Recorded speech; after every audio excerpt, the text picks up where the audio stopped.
शांति, ओम शांति। बाबा की मुरली आई आज, आत्मा झूम उठे, मन हो जाए राज। शीर्षक 84 जन्मों की आखिरी मुलाकात। एक बाप और बच्चे की आत्मिक, दिल को छू लेने वाली सच्ची कहानी 8 अगस्त 2025 की मुरली पर आधारित।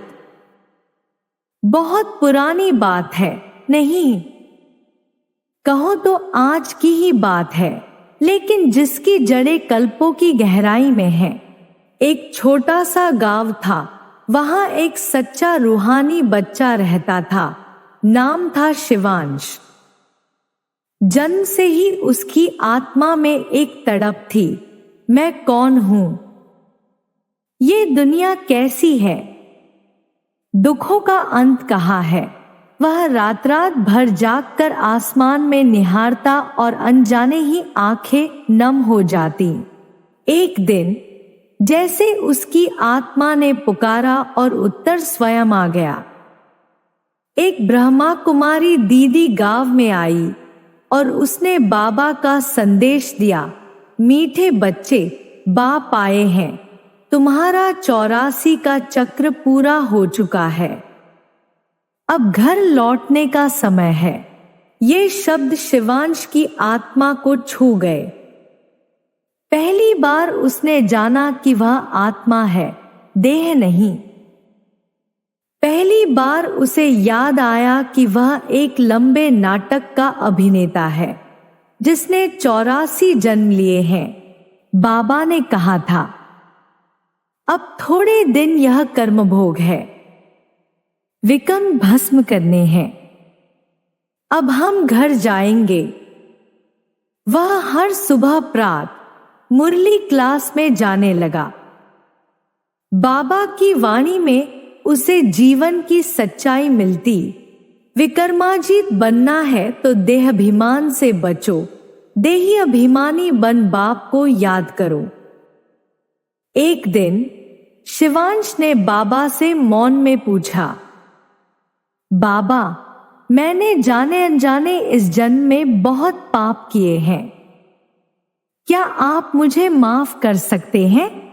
तभी बाबा की आवाज मुरली में गूंजी, इस जन्म के पापों को सच सच मुझे सुनाओ बच्चे, बोझ हल्का हो जाएगा।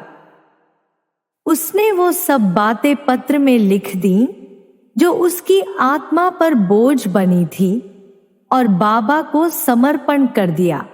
उस रात उसने पहली बार अनुभव किया, बोझ उतर गया है, दिल हल्का है, आत्मा रोशन है। अब वह हर दिन विचार सागर मंथन करता, बाबा की याद में बैठता।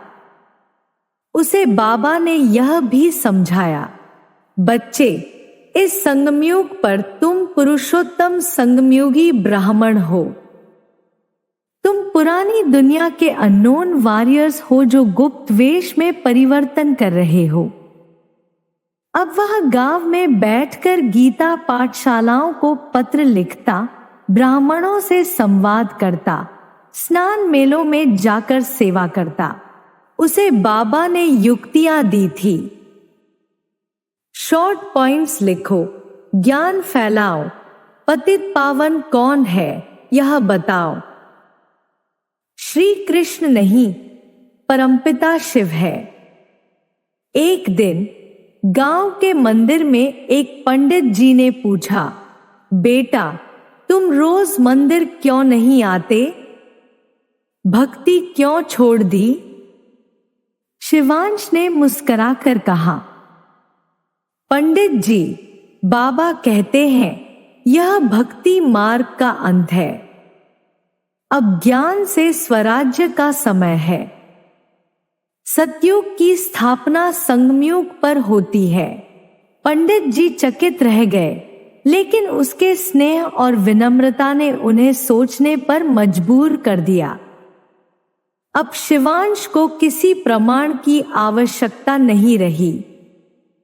स्वपरिवर्तन के प्रत्यक्ष प्रमाण के आगे और कोई प्रमाण की आवश्यकता नहीं होती। बाबा ने यही तो कहा था। फिर आया भादों का मास, जहां सब पितरियों को भोजन कराते हैं। बाबा ने पहले ही कहा था, यह मास ब्राह्मणों की सर्विस के लिए श्रेष्ठ है। ज्ञान भी युक्ति से दो ताकि कोई नाराज न हो। शिवांश ने हर सेवा में संयम और युक्ति का दामन थामा। किसी को भी आहत किए बिना उसने बाबा का सत्य संदेश दिया। हम अमरनाथ की सच्ची कथा सुनाते हैं। अमरनाथ वह जो अमरपुरी की स्थापना करता है, वह शिव बाबा है।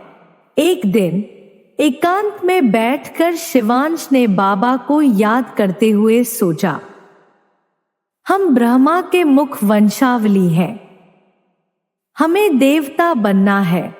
पुरुषोत्तम संगमयुग पर उसके नेत्रों से अश्रु बह निकले, पर वो अश्रु दुख के नहीं, पालौकिक मिलन की खुशी के थे। आखिरी दिन जब उसने देह को त्यागा तो गांव वालों ने कहा, शिवांश स्वर्गवासी हुआ।